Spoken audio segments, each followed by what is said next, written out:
right. Hello, everyone. Welcome into the Codo Bach Pitstop. Happy election day out there. Hopefully you guys have gotten out and voted. Pat and I have. Pat actually has some work to do today on some election stories. So, Pat, best of luck to you. It's gonna not be a fun one out there, I can imagine. Matt Lauterbach joining here, and of course, the man across from me. You already know who he is. The co-host of the Codo Bach Pitstop, Patrick Codo. Matt, the final race is here. The final race of the NASCAR season is here, and if there's one thing that we would love NASCAR to take away from this is to fix this bogus playoff system, which we will touch on later in the show. Yes, we will touch on a lot later on in the show because, Along with all the other stupid controversy that happened this year, literally going all the way back to the Daytona 500. yep, I can easily say without a doubt that this has been the most gimmicky season of NASCAR in my memory with everything that has happened going All the on. controversy, all the stupid scheduling and stuff. Like there are Yep. just some races that just did not need to happen on that specific day. Nope, there is not. And there's finishes and events that happen at these races that did not need to happen either. But we'll get into all that in a little bit. Let's start off on some lighthearted stuff here, Pat. We got our paint scheme of the week. A lot of them, unfortunately, were ruined thanks to all the chaos and bumping at Martinsville. But whose paint scheme are you rocking with that you really enjoyed?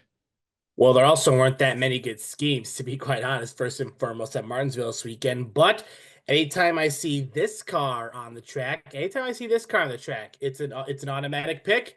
Brad Keselowski's King's Hawaiian car.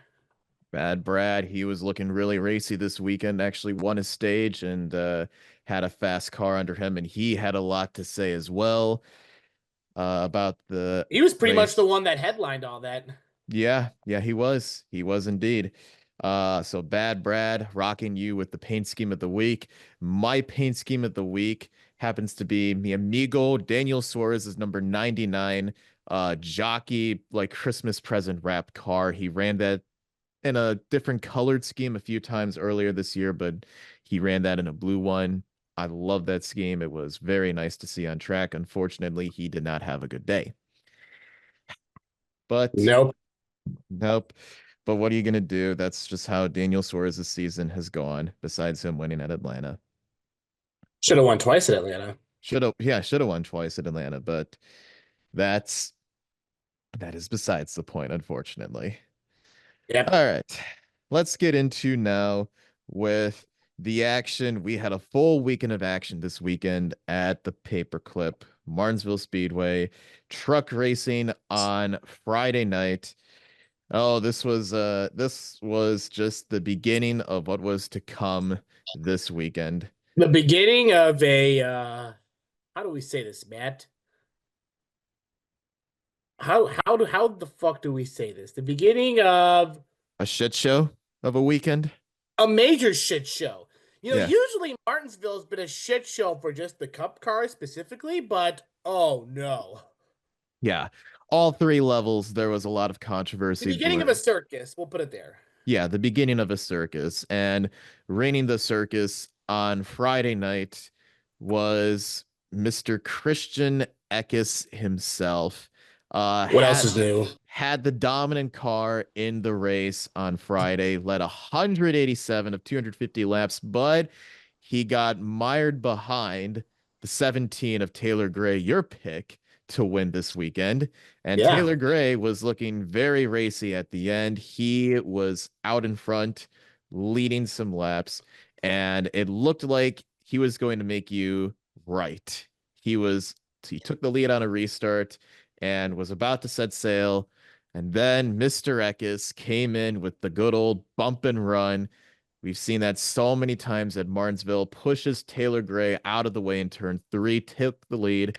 Taylor Gray fell back. He finished fourth, and Christian Eckes won a pretty clean race for truck in Martinsville. There were accidents, but it was pretty clean for the most part.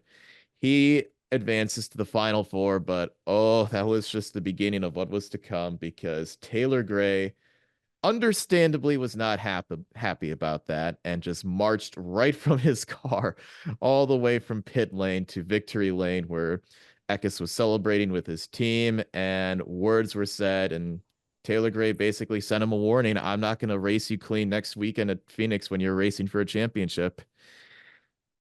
Oh, great. Oh, great. So it sounds like we're going to see another shit show. Well, this is the truck series, Pat. You have a lot of young guys who are talented. I'm not saying they're not talented, but they act more on their emotions than they do their heads. And they we saw it last weekend with Connor Jones at Homestead, which by the way, he is suspended for one race, which thank God. Well, Connor Jones, his was like more of trying to commit murder. Right. Yeah. He was trying to, yeah, his was definitely blamed right there. But again, we see a lot of these young guys in trucks who just think a lot on their They get too emotions. aggressive sometimes. Yes, yes. And they're a bunch of kids who have been probably spoiled in their lives and A don't lot of like rich, it. probably rich wannabes. Yes. And I don't think Christian Eckes is one of them. Christian Eckes is a really damn good driver. I think he's going to be doing good in Xfinity next season at Colleague, but he didn't. I'm just going to ask you this. I can understand him wanting to make that move because it's for the win at Martinsville. We've seen it time and time again, but he didn't. Do you really think he needed to make that move given his point situation? I don't think so. No. Literally similar to Ty Gibbs in the Xfinity a couple years ago. Dude was already locked into the championship. Right. Brandon Jones wins, he's in. There was literally no need for, Gibbs to spin him. Literally No. very similar to the Ty Gibbs situation a It couple years ago. It was somewhat similar. Eckes didn't need to. Eckes base he was well set on points with how he was running, anyways. Where if he finished second, he would have advanced automatically. And Taylor And Gray, then, of course, Taylor Gray, just has to let his emotions out. And yeah, yeah, I mean Taylor Gray's a fantastic driver. I'm excited to see what he'll do at Joe Gibbs. And yeah, keep in mind both these guys are moving up to Xfinity together next season, so they are not the best of friends right now. And Taylor Gray may have a little something up his mind before they move up to Xfinity next season. It's their final truck race. yeah, it'll be interesting to see. Yeah, it'll be interesting Well, to and the thing is, too, is that Christian Eckes, he's racing for a championship where Taylor Gray isn't. But yeah, but Taylor like you Gray, said, we could see some payback. well, Taylor Gray has some feelings that he may want to get off his chest next weekend at Phoenix, which we saw a lot of last year, but I I mean it would make Taylor Gray look very bad, I would feel, if he were to actually do something like that. Yeah. Yeah. Maybe he's just being like Martin Truex from 18, where he let Joey Logano beat him at Martinsville and then said, I'm not gonna let him get by me. Let's let's him go scot-free at Homestead. Homestead. Yeah, Martin Truex Jr.'s quotes from that year did not age well when he said he won the battle, but he ain't won the damn war. And then Joey Logano proceeds to win the damn war and win the Xfinity Series Away from title. the 2018 season scot-free. Yep. Yep. Yeah, he let it get away from him scot-free. But anyways, congratulations to Christian Eckes. I have been riding with him all year long in truck. He will be moving Yeah, on. I've been riding with him a lot this year too. Yeah, he's a good Anybody driver. but Corey Heim, please. Yeah. Yeah, because Corey Heim really rubbed me the wrong way last year. He still rubs me the wrong way. He's a good raw talent, but yeah, he's got that rich kid syndrome that a lot of these young guys in NASCAR coming up have. Ah, yes, a rich wannabe. Yep, exactly. That's how Corey Haim is. But the final four for the championship is set. Christian Eckes won at Martinsville. He is locked in. And going with him is Grant Enfinger, who's looking for redemption after last year. Corey Haim, also looking for redemption after last season. And joining them based on points is Ty Majeski after Raja Caruth struggled at Martinsville and did not finish the race. Despite that, I thought it was a good year for Roger Caruth. It was. Raja won a race. He made it far into the playoffs. He could have advanced. if he didn't have he had battery issues, I believe that was his issue. He had Yeah. mechanical problems. If he doesn't have that, there's a good chance he could be up there battling with Majeski for that final spot. Same thing with Lane Riggs. If he was consistent in the regular season, Yeah, Lane Riggs is those just two wins that he gets in the playoffs yeah, that pretty would much puts him as a potential favorite. exactly. Yeah, Lane Riggs would be right up there as a favorite if he had just been more consistent in the playoffs. But Because we've seen drivers in the past, Truck, Cup, and Xfinity go winless in the regular season, but have the points to support them in the to get in the postseason, and yeah, then they just turn it on. Tony Stewart, 2011. I'm remembering that. That was Yep. that was before Denny the Hamlin or in 2021, he didn't win a single regular season race and then got some yeah. playoff wins and Hmm. Yeah, Denny Hamlin. specific a specific oh my god, why is this is starting it out? A hack named Alex Bowman had to ruin his chances. Well, Denny still made it to the Final Four that year, but that was definitely a mark left on him that Alex Bowman had. Because if he wins in Yeah, Martinsville, well, or I'm sorry, well, a hack pretty much had to, yeah, I mean, kill his kind of momentum. like, put a dent in his run. Let me just put it there. Yes, Y- he made it in, but that put a dent on him. Yeah, because if he won at Martinsville that year, he probably would have won into Phoenix with all the momentum, and he could have won the title, and it would have been Yeah, but him. And besides that buffoon in the 5 car, Kyle Larson, that still lives rent free in my head. well, you're okay, Pat. That's not going to happen this year. But Thank you, Jesus. But and there is another elephant in the room, though, unfortunately, which we'll we touch on will later. and we will get to that elephant later in the room. But right now, with the trucks, the championship finale for the truck race will be this Friday night at Phoenix. Oh boy. The Craftsman Truck Series Championship. Enfinger, Eckes, Heim, and Majeski competing for a title. Pat, who you predicting from this one? All right. Well, championship. I'm gonna take. You know what, Matt? This driver has been special all year. Sure, he made a questionable move at Martinsville, but we've seen a lot worse. Um, Christian Eckes. I am going with Mr. Eckes as well. He has been very consistent all Yeah, year long. He exactly. Again, did he have to make that move at Martinsville? No, but again, we've seen worse, and we've yeah, seen worse this year with drivers trying to win. yeah. I thought it was somewhat clean, but It's I'll go with that. for Martinsville, it's typical. It's what you expect from Martinsville with the good old bump and run. We've seen it time and time again. Did he need to make the move? No, but can I Not really. understand him? But he has a right to compete for that spot. Really, So but I can understand why. yeah, he has a right to compete for that win. He had the Yep. dominant car all day long, so he deserved it. He has a right to race for that spot, and he didn't wreck Taylor Gray.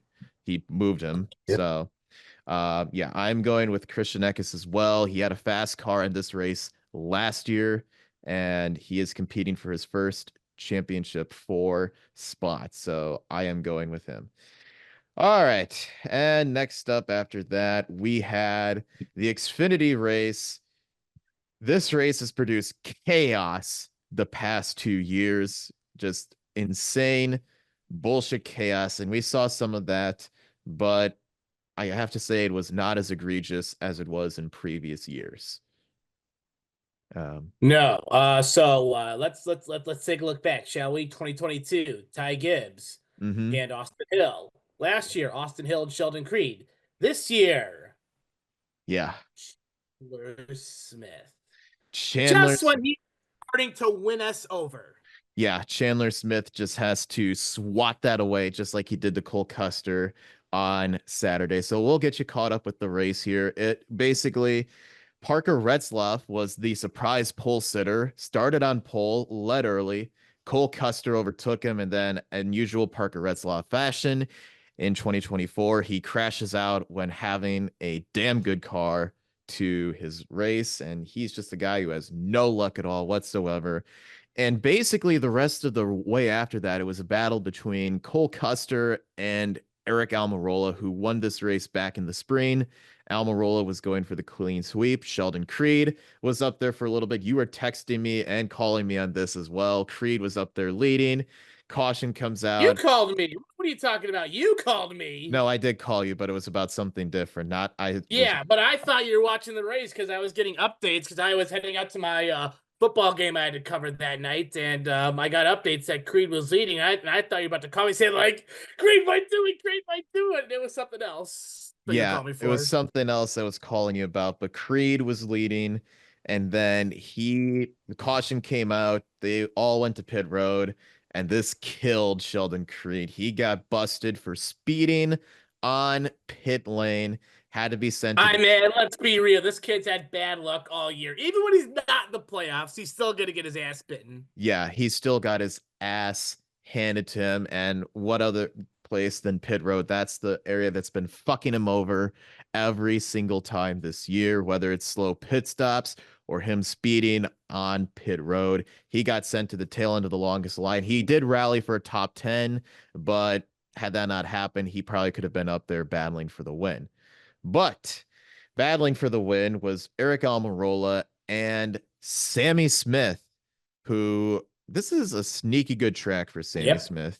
Finished top 5 here back in the spring, almost won here last year, but he needed this win because he entered the playoff, entered this race 95 below the cut line, but it was not enough as Eric Almirola plays spoiler, wins the race in Martinsville, keeps Sammy Smith out of the final four. But there was also some tussling going on between Cole Custer and Chandler Smith. They've met earlier in this playoffs at Kansas. I was just gonna say. Yeah, they've had some history. Chandler Smith doored Cole Custer into the wall at Kansas. Chandler Smith apologized. Cole Custer was not having any of it and said payback will be waiting for him. Well, payback was issued on Saturday. Chandler Smith was trying to get by Cole Custer, who obviously Chandler Smith had a faster car. There was no doubt he had a faster car. Cole Custer was not. He was like, nah, you've messed me up so many times in this playoffs. I'm not gonna let you get past me. And Chandler Smith basically knocked Custer out of the way. Cole Custer was like, all right, well, two can play that game. And they, on a restart, moved Chandler Smith out of the way. And Cole Custer advances to the final four. Chandler Smith does not. And after the race, oh, this got fun. They both met each other on pit road. Chandler Smith walked over to Cole Custer's car, heated. They had a very passionate discussion, and Chandler Smith goes for I wouldn't even call that a punch. That was just like he tried to swat at him, and Cole, that was weak. Like, what kind of punch was that? So last week we were defending, well, admit we were defending Chandler Smith about, him not having a ride next year. Well, after what we just saw this weekend, Mm-hmm. yeah, we're not gonna miss you, buddy. No, no, Chandler Smith made a fool of himself at Martinsville this weekend. He did not do anything good to save his case at all. And I understand why you're frustrated with Cole Custer. I know you've apologized, but buddy, let me be real with you about this. Apologies don't go over that well sometimes. Cole Custer has, and Cole Custer said it. He's been raced horribly by Chandler Smith all year, and he was like, "I'm not gonna let up and let him by me." And He's not only that, too, Chandler Smith did Cole Custer dirty at Kansas, and well, boom, there was that payback. I mean, we saw yeah. that shit in 15 with Legato and Kenseth at the same fucking tracks, too. I The irony is not lost. Legato spins Kenseth, and then Kenseth gives him payback at Martinsville. Yep. Yep. That was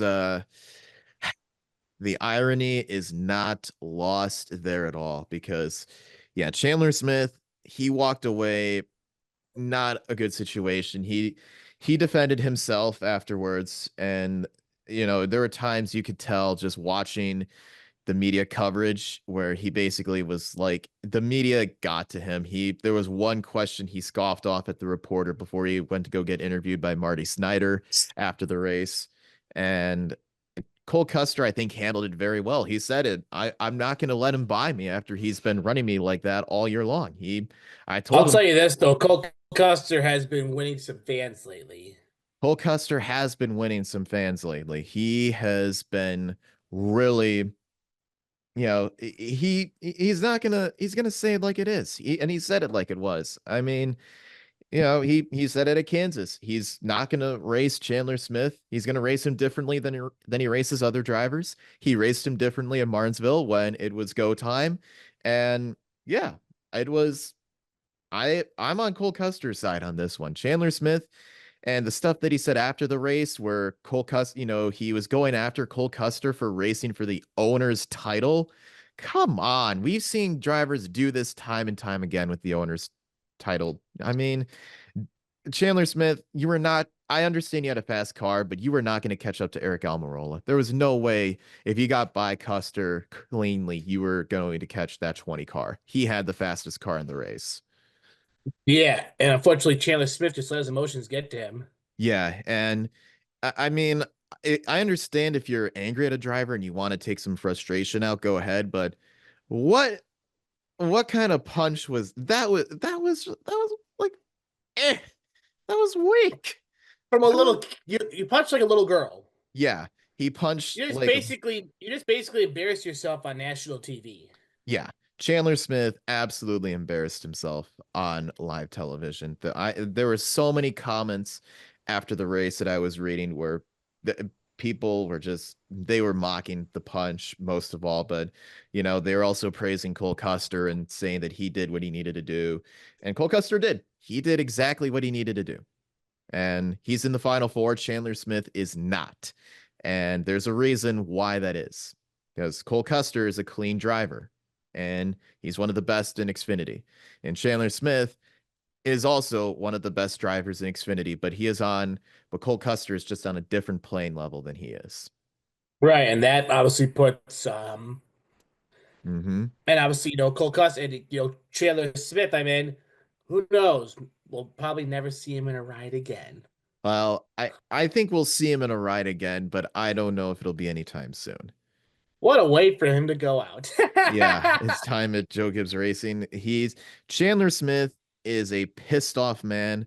I understand he's upset he doesn't have a ride for next season, and I get it, but really what you did this weekend in Martinsville, that doesn't help you in the eyes of team owners in terms of trying to get you a new ride. It's a bad look. Yeah, they're gonna look at that. Hmm. They're gonna look at that and be like, "Oh, that's not good." No, no, because that was not a good look for him at all, and he embarrassed himself. And It was here's at this moment when he knew he fucked up. he fucked up indeed. And Chandler Smith, he I don't know if you know this, Pat. He's younger than both of us. He is younger than both of us, actually. Is he And old enough to drink? Is he old enough to drink at least? Chandler Smith is married and has kids. He's younger than both of us. How old is he? Yeah, 21? Chandler Smith is 22. He is a young gun, but So he's 22 and is already married with kids. yes, How old is his oldest? like 2 or 3 years old, but really this doesn't give Chandler Smith the best opportunity going forward with having a ride and giving himself or his family long-term stability. And honestly, he said it himself, he may go back working for his dad at his dad's company. Buddy, if you really want to raise your family and, keep them going, that's probably your best option right now with your current luck in Xfinity at the moment. Probably the best way to go. Probably the best way What to does his dad go. do? What does his dad do? I really never. I he's his dad is like a higher up in a company. I'm not sure if he runs the company or if he's like a top executive, but his dad has the money and it's obvious. Chandler Smith. Yeah, it's obvious with, A Chandler rich Smith. wannabe. Yeah. Well, Chandler Smith's still a good driver. I'm not saying he's a bad driver, but this weekend definitely gave him an immature look. He's a good he's a good driver that's a rich wannabe. Let's put it there. Yes. And Cole Custer is also a rich driver. His dad is one of the top executives at Haas. So he has a lot of money, But he's but not a rich wannabe. no, Cole Custer is talented. He has more raw talent than Chandler Smith does. I'm not gonna lie, man. I feel like when he comes back to Cup, I feel like he could. I feel like he could He could. get back on his feet with Cup. He could because now he's going to a rebranded Haas team that is not going through ownership turmoil and they're rebuilding. He could be the spark that they need to get themselves back to relevancy. And I would hope so too. Cole Custer has been slowly winning me over. I like it. I liked him when he raced in Cup. I was excited for him after that, Mhm. after his lone Cup win at Kentucky, and then and then he hasn't done shit ever since. Well, but he went back to Xfinity for a reset, and he's just been tearing it up there ever since. And Yep, that's exactly what he needed, and I think he'll be ready to lock in and load up next season in Cup. I hope so. I hope so too. But Pat, let's preview the final four at Phoenix for Xfinity, the championship race coming up this Saturday night, the Xfinity Series title race. The four drivers who will be competing. We have last year's defending champion, Cole Custer, taking on Justin Allgaier, who's been in this situation multiple times before. He is still looking for that elusive first Cup Series or Xfinity Series title. We have your guy, Austin Hill, in his first Final Four and returning to the Final Four after a couple year hiatus due to running in Cup Series the last year and not making it in 2022.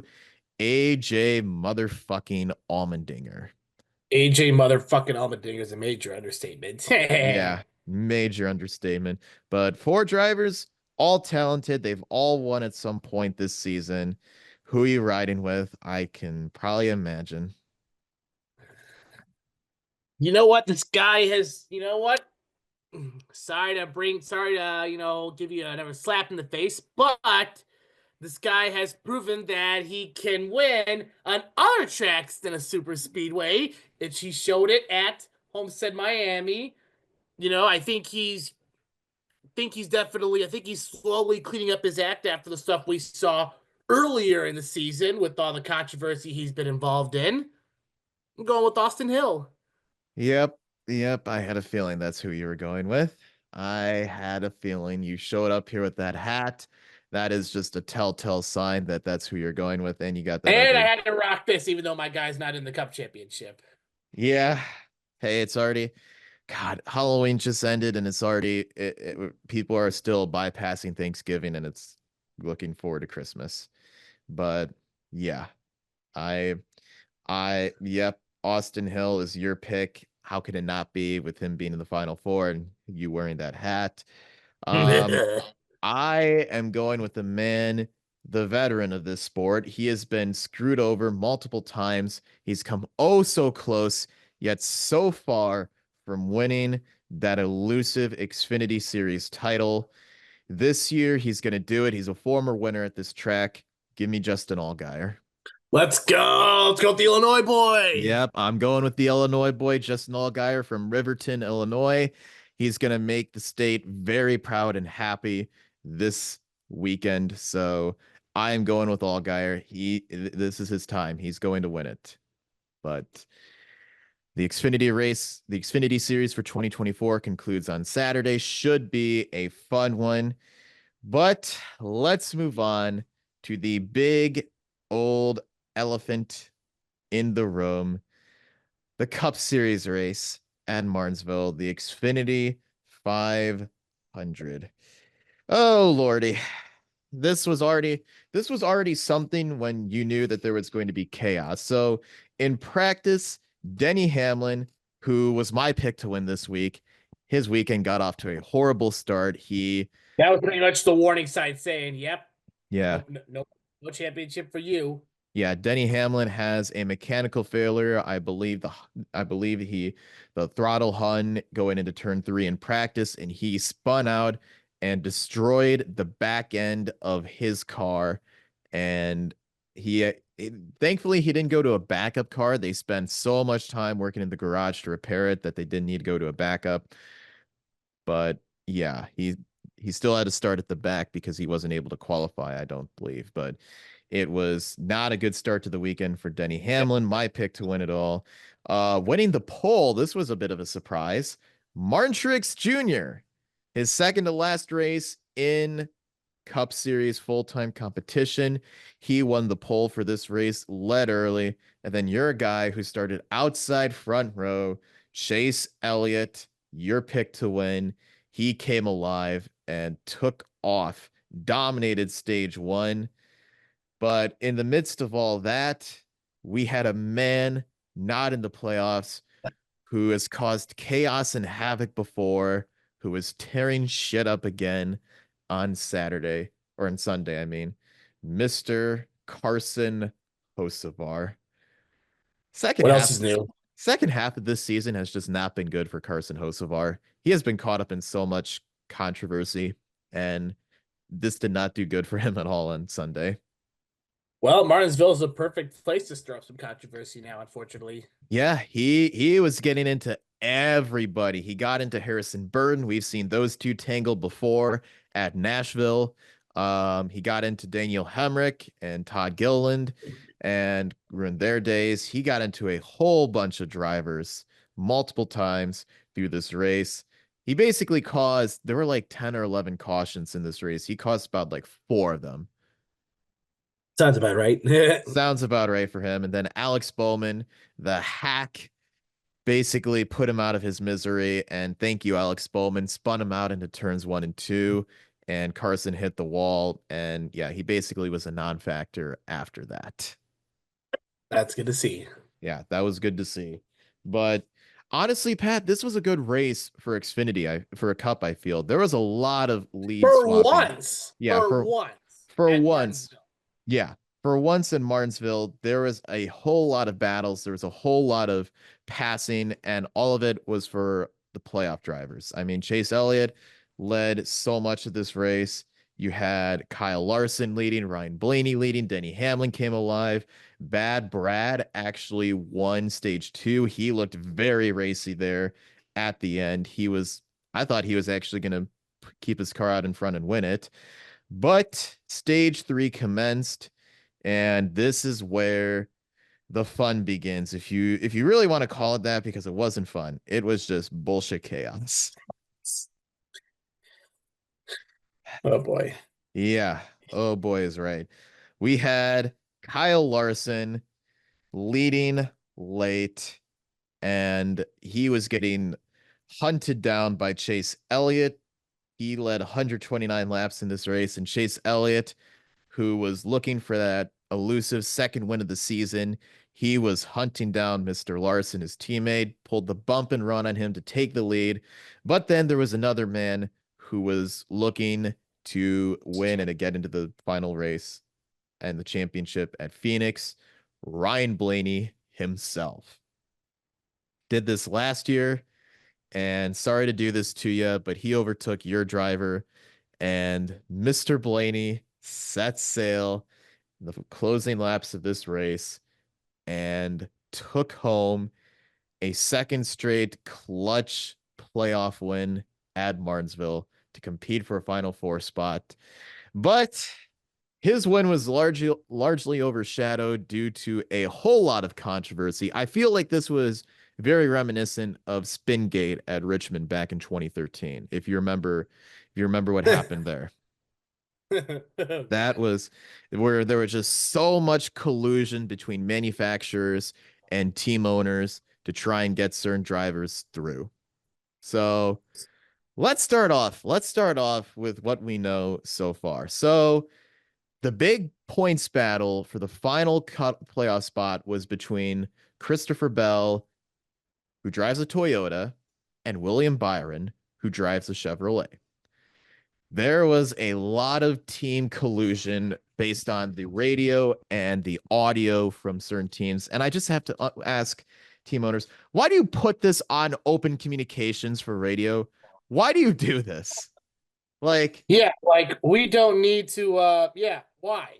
We why? don't need to know this shit. We don't, and you don't need to be, if you're going to be doing this and you don't want people to know about it, you don't need to be broadcasting it for the whole fucking world to hear about. You don't. You just don't. But the big collusion started up at the end of the race. William Byron was racing with Austin Dillon and Ross Chastain. They are Chevrolet teammates of Byron. And basically, they were in cahoots with each other to block other drivers from getting around them and getting to William Byron. And that was blatant collusion as it was. They were basically, you could see it too, Pat. There was at the end of the race, they were going three wide, road blocking guys behind them and letting William Byron set sail off into the distance. Literally, it's literally shades of the old NFL. Literally shades before before the NFL banned this kick return rule, where three linemen could stand right next to each other to block. And yeah, Yeah, there's this stuff. yeah, there's this stuff. And they were just blocking at the end of the race. You could tell from, what we saw in turns 1 and 2. I was rewatching the race when I got home from work, and I was just like, well, wait a minute, they're just blocking. And then sure enough, I looked on social media at that moment and I saw that they were communicating with each other on the radio, that they were trying to keep drivers behind them so they would not get to William Byron. And that was the first one. That was the Yep. first one, because there was a whole lot more on the other side. So Bubba Wallace radios to his team that he has a flat tire. And the team is basically telling him to slow down and let Christopher Bell get by him so he can advance to the playoffs and get a point. And that, again, that's just blatant collusion right there. You're colluding. I understand you're trying to help a manufacturer teammate, but again, why are you saying this on the radio? You don't need to be saying Yeah, it. you're saying that on the radio. The broadcast picked that up. I mean, the whole fucking world's watching it. Yeah, the whole freaking world is watching it. It was blatant as it was. And then this is where we get to the big controversy, the big apple, the big moment of truth from this weekend. So we all remember the Hail Melon from 2022. Ross Chastain did that. That was one of the most insane moves I've ever seen in NASCAR history to advance to the Final Four. NASCAR outlawed that rule after that season. They said you cannot do that anymore. That's a safety violation. You cannot go full throttle against the wall and ride it around the whole track. That's a safety violation, which I get, but they decided not to do with that. Christopher Bell was overtaking or trying to overtake Bubba Wallace for a position going into turn 3 on the final lap. He needed a few more spots to advance to the playoffs, and Bubba, they made contact. Chris Seabell basically sent it in there way deep, got loose. Him and Bubba made contact, and Bell hit the wall, but he kept his car up there for a little bit and went full throttle around a few other cars before coming off of it and finishing the race, on the straightaway. He wasn't in the wall, but he was on the straightaway. You could definitely tell he was rim riding the wall like Ross Chastain was. Yep. But he used that to his advantage to get around some drivers. And after the race, there was a whole long delay. NASCAR was reviewing the video and the audio. They were looking at all aspects of it. And basically, William Byron and Christopher Bell, they were waiting to see which one of them would advance. They were waiting to see if NASCAR would uphold that move. But the officiating came down from NASCAR, and they determined that what Christopher Bell did was illegal. They disqualified him, put him down to the last car on the lead lap in 22nd, which meant that William Byron will advance for a Final Four spot based on points, and Christopher Bell will not. And again, I understand. Really, this is such a close call here. I can understand why they made it because, yeah, he kept his car up there for a little bit, but it Yep. wasn't, he did not intend, he did it accidentally. He did not go in with intent of doing that. No. He got loose and sent it up there on accident. He was trying to get around Bubba, and he was up there, but you can tell he comes off the wall. He gets off the wall after he's rim riding it for a little bit, and he tries to finish the race without rim riding the wall. Yeah, like Chastain, he clearly rimmed right at the wall, and now they're gonna hamstring Bell for this shit. Yeah, yeah. And Christopher Bell was just stunned after this weekend. Like after this race. He even said it himself. I literally have no words. I can't I have no idea what to say. And his team had no idea what to say. William Byron, even the Hendrick guys were dumbfounded, I feel. I was just gonna say, Matt, yes, I'm a Chase Elliott fan, but it's just showing that NASCAR continues to play favorites to certain teams like Yeah. Hendrick Motorsports. Yes, Jeff Gordon after the race when interviewed, he was in complete disbelief over what had happened at the end of the race. It was just dumbfounding, that call. And Christopher Bell, I mean, I can understand. Yeah, he kept his car up there for a long period of time. I can understand why they made the call. But again, he went in without intent. Ross Chastain full on intended to do that move. That was deliberate. Yeah, there's a huge fucking difference with this. Yeah, there is a big difference with what Christopher Bell did compared to what Ross Chastain did. And this there were a whole lot of drivers after the race on Sunday that shared their thoughts and opinions on the matter, and none other than Bad Brad himself, one of the veterans and aces in this sport. Brad Keselowski basically said after the race, or he tweeted this on X actually. He said this should be the last straw on the camel's back for the playoffs. And it absolutely should. It absolutely should, I feel. We have seen it so many times again this season, week in and week out, where they've abused the playoff system. They have full on abused it. This winning in bullshit is just bad. It is. It's a bad look for NASCAR. I mean, I like Daniel Suarez, but Daniel Suarez's one win at Atlanta alone this season should not qualify him automatically into the playoffs. It Same shouldn't with, qualify him for the playoffs. Harrison Burton's win yes, qualified him for the playoffs. Man, that sparked a whole conversation. yeah. I mean, Harrison Burton, yeah, because NASCAR before the season, you had to be in the top 35 in points to win a race and be eligible for the playoffs. And NASCAR did away with that because Harrison Burton was 34th in points when he won at Daytona. I mean, I can easily say the same for Austin Cindric. His one win at Gateway alone should not have qualified him into the playoffs. I mean, there were so many other guys who were more consistent and deserving to be in the playoffs this season than some of the other drivers that we I had. think Chase Elliott's one win. I think he was good on that one win. Yeah, because Chase Elliott was consistent all year Yeah, long. he was consistent.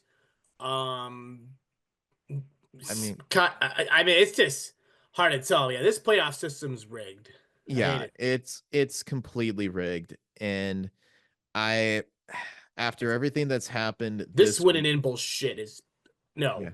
yeah, no, this winning in bullshit it's gone far enough. They had a good run with it for a few years, and then especially ever since they came out with this new car and the gimmicks were on full display, it's just no, it's becoming less on talent and more on, just okay, you win one race, okay, you get to fight for a playoff spot now. And it's just I don't like it how they've doubled down on it. And there's a whole lot of talk. And the sad thing about this is Joe Gibbs Racing cannot appeal this decision. They can't. They are not allowed to appeal this decision. This decision from NASCAR is final. Yeah, Yeah. yeah. You can't really, you can't really flip it around like that and shit. No, you can't. But I mean, in the 10 years of this playoff system being around in NASCAR since 2014, it's gone on for too long, too far enough. And I mean, there's been so many people who have said it. Just run it back to how they did with the Winston Cup and the early, the Winston Cup days. I mean, you don't need to have the playoffs. Whoever has the most points at the end of the season should win the title. Just do away with the stage racing, do away with the playoffs, do away with the playoff points, and do away with this winning in bullshit.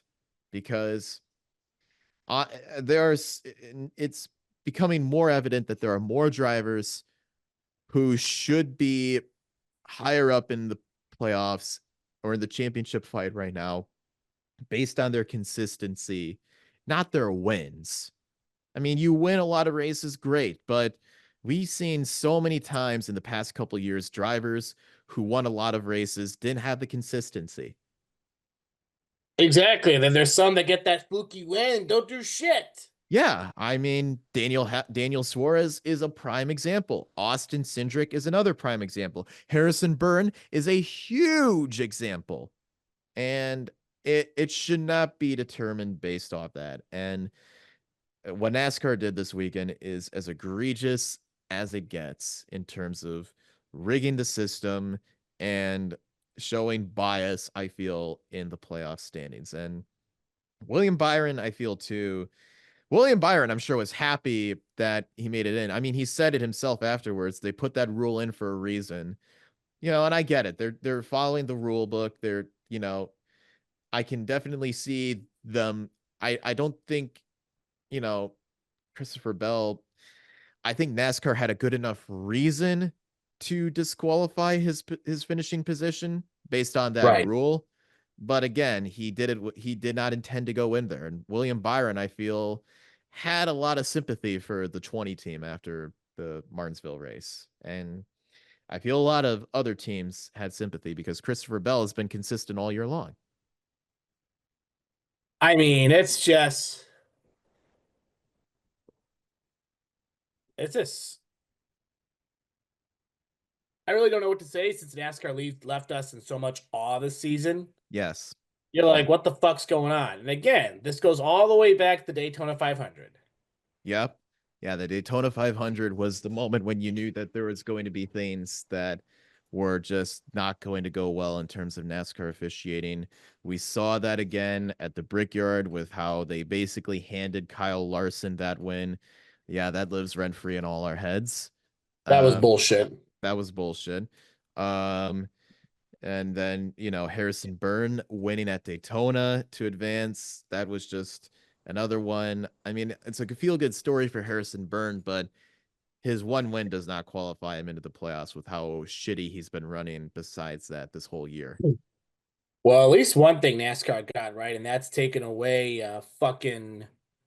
Yes. fucking Austin Dillon's win or Yes. playoff.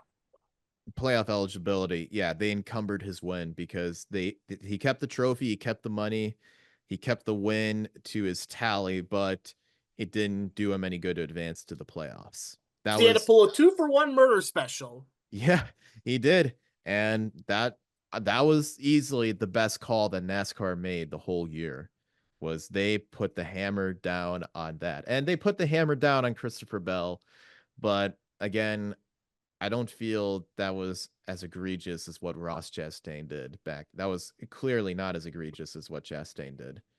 Right. But I mean, there were so many people yesterday I saw on social media that were they were dubbing that move the fail melon from Christopher Bell. Like we had the Hail Melon 22 with Ross Chastain. Now we have the Fail Melon 2 years later. We have the Hail Mary in football that happened so many times where it's been converted. And then we have back in 2012, the Packers and Seahawks game that ended in the Fail Melon, which we all the like. fail, the fail, The Fail the Mary, I fail mean. Mary. The Fail Mary, which, yeah, us as Bears fans will definitely take that. Yep, we'll take what we can get because right now we're living in pain. Yeah, we're living in pain, just like a lot of other NASCAR fans are. It's okay. We can all cry about it together. Yep. But, well, let's move on to the final four for Xfinity. or for Cup, I mean. This is they took so long to get this out. That's when I knew that there was a whole lot of controversy happening, and sure enough, I really don't know what to say about this. I really don't. Because this is again a bad look for NASCAR, but four drivers are in, and hopefully this is the last time we see this playoff system in place. Hopefully they redo it all next season, but that's a lot to ask for. Too much to ask for.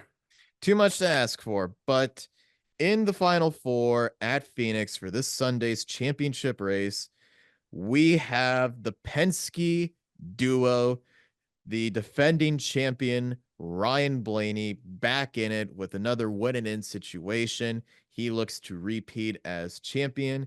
Joining him is his teammate and the two-time champion who really has fluked his way and cheated death this whole playoffs.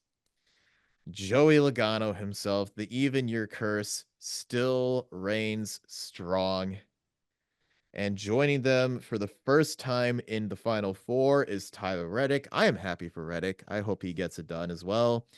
And joining as well with a bit of an asterisk for a second year in a row competing for a Final Four spot is William Byron. So I have nothing against Byron. I mean, I just feel that Christopher Bell should have been in and that penalty should have been rescinded. Yes. But I still have nothing against Willie B. He's a good driver and he gets it done. So he's your pick for the championship? He's not my pick for the championship. I'm just saying he still gets it done where he can make it this far. But oh yeah, for sure.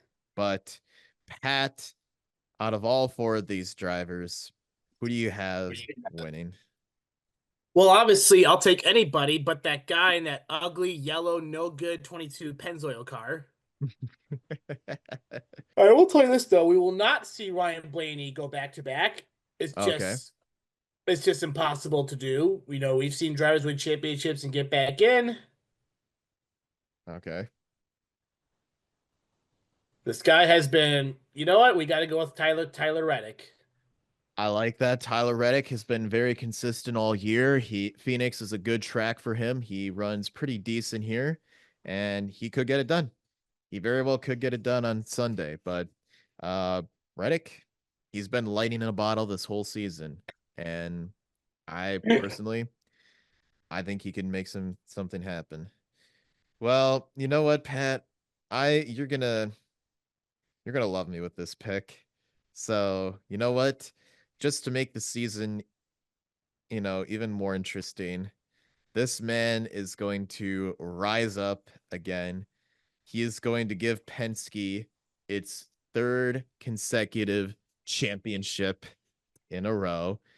And he drives a no good, ugly yellow car. You son of a bitch.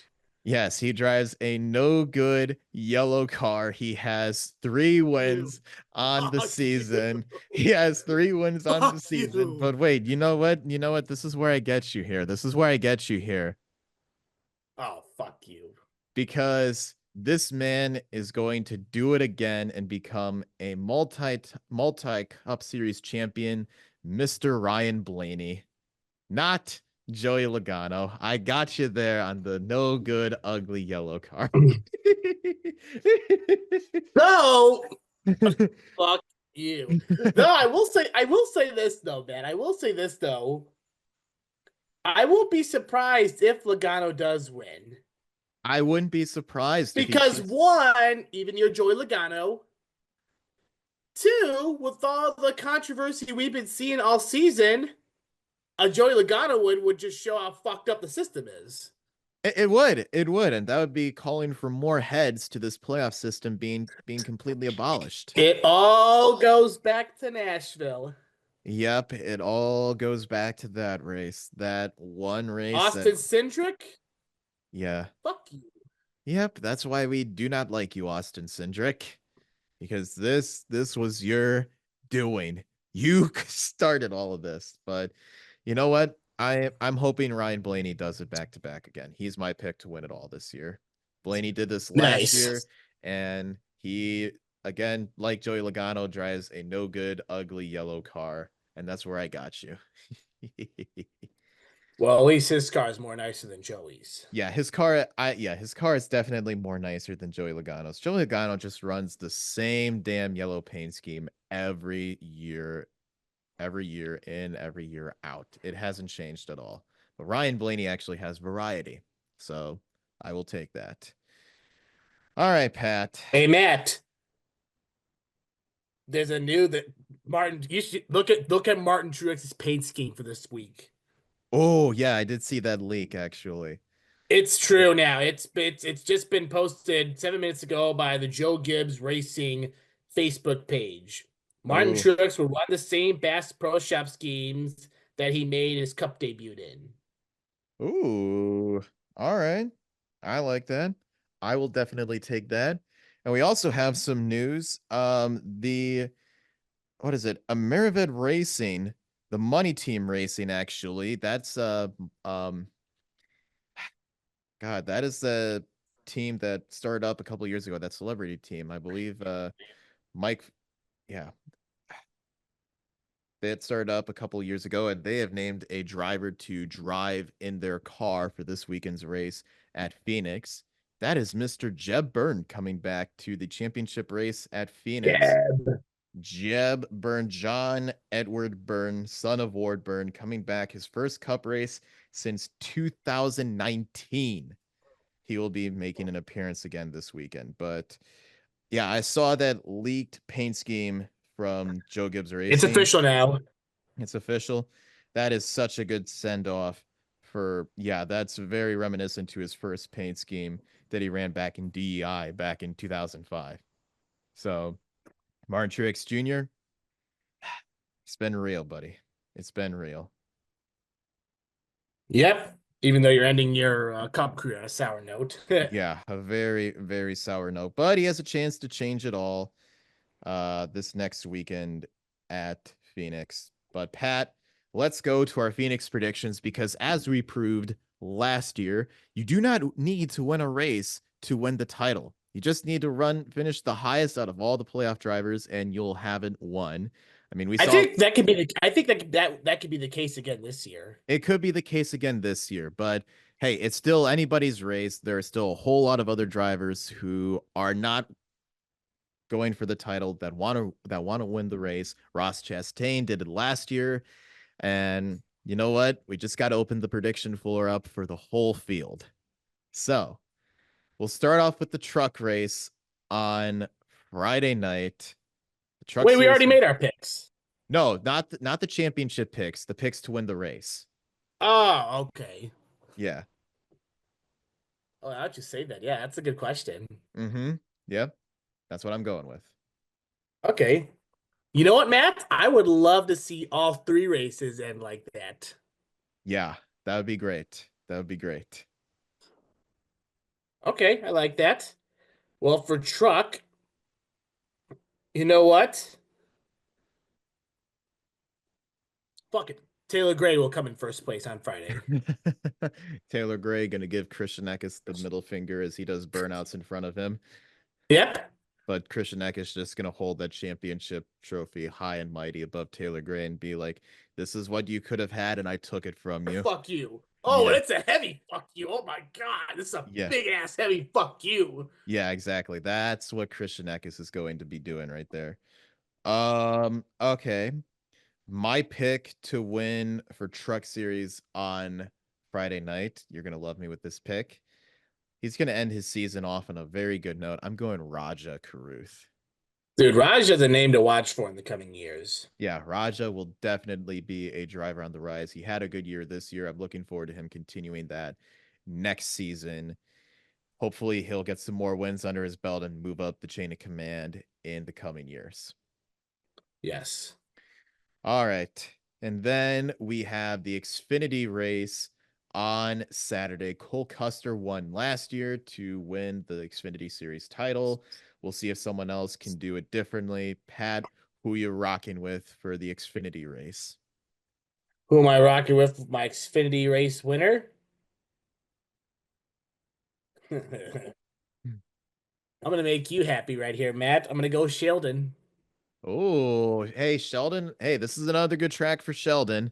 He finished second. He finished second here in this race last year. He finished third in the spring. He likes this track. His final race at Joe Gibbs Racing. I could see it. I could see it. Yep.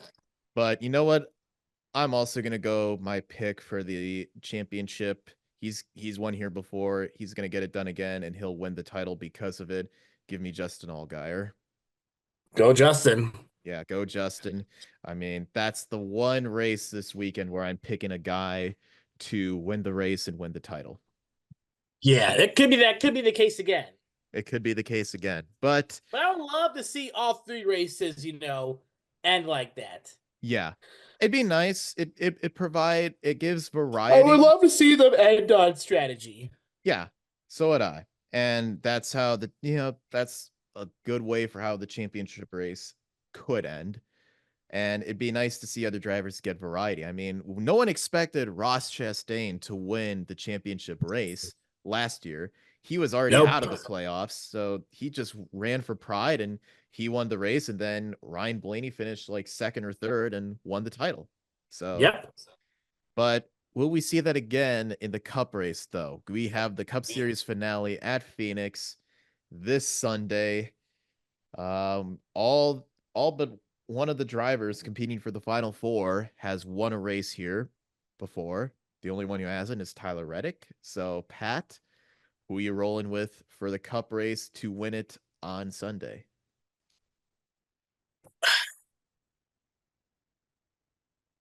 Matt, I'm gonna say, you know what? Call me crazy, Matt, but this year's championship will not finish him first for the cup, and I'll say Kyle Larson wins at Phoenix. Kyle Larson. Wow, you better. Oh, Pressure's off him. Pressure's off. pressure's off, and Kyle Larson is going to be very racy because the pressure kind of got to him in that 5 team in this round of 8. Yep. So, Tyler Reddick. Okay, yeah, I like that pick. All right. Um, you know what? I'm going to make you pretty happy with this pick because he's been very racy as of late. He's won here before. Yeah, he's not competing for a championship this year, but you know what? Like we said before, the pressure's off of him now, and he's going to kickstart the end of the season going very red hot into 2025. Give me Chase Elliott. Chase Elliott. I am going to pick Chase Elliott to win. Yeah, especially with the bounce back year he had after last year's god awful year. Yeah, we'll see. Yeah. Yeah, definitely see him kickstarting into this year, into next season. Yeah, Chase Elliott has come alive these past couple races, dominated Homestead, dominated Martinsville, came up oh so short there, but he is going to be really racy at Phoenix going into next season. Yep. All right. So Pat, for the second to last time this season, we go now to our winners and losers of the week. There were plenty of winners and plenty of losers on both sides of the aisle. I can only imagine who you're going with. Who you got? Well, for my winner of the week, I'm going with Ryan Blaney. Did it Mm, again to get in. mm. My loser of the week, I'm going to start with an honorable mention. Chandler Smith being a bitch. Yeah, yeah, Just when we were defending him for not being at Joe Gibbs, we're like, oh, okay, bye bye. We won't miss you. yeah, exactly. My actual loser of the week, Chase Elliott. Oh, oh God. Yeah, that's yikes. Yeah, Chase Elliott needed to get it done and he couldn't. Yeah, he had a fast car and then just choked it away. Yeah, yeah, he did. He did. Couldn't quite get it done because Ryan Blaney had a full head of steam at the end there and got it done for the second year in a row. Yep. All right. My winner of the week, I'm gonna go Cole Custer on this one. Cole Custer made himself look pretty good. He stood up for himself, and yeah, I mean, I know him and Chandler Smith had history before, but he raced him like he raced Chandler Smith. He said it after the race. He gained a lot of credibility going into Phoenix, and he's going to be riding the momentum going into the championship race, looking for back-to-back Xfinity Series titles. I don't think he'll win it, but this does do a lot of good for him moving forward. Yep.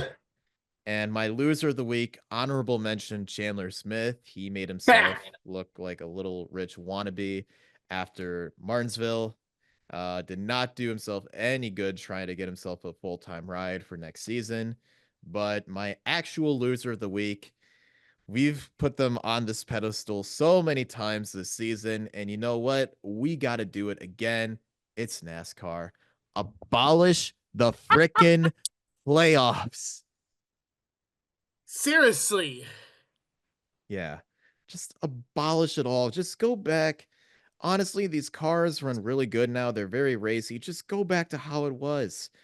Give the drivers who are consistent all year long and should be fighting for a title more of a chance, other than the guys who win one race and don't deserve to be in the playoffs at all.